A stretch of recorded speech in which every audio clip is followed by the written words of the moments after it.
Hey guys, আসসালামু আলাইকুম। Today's right now আমি আছি উত্তর মেট্রো স্টেশনের নিচে। আর আজকে আপনারা দেখবেন কিভাবে মেট্রো রেলের টিকিট ভেন্ডিং মেশিন থেকে টিকিট কাটতে হয়। So let's go.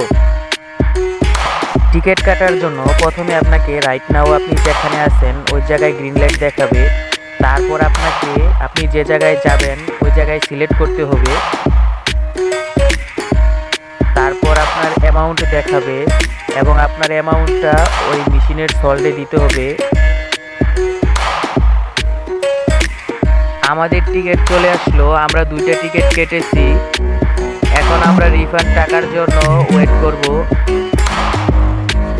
আমাদের রিফান্ড টাকাটাও চলে আসলো 40 টাকা। আজকের ভিডিও এ পর্যন্তই। গুড বাই, আল্লাহ হাফেজ।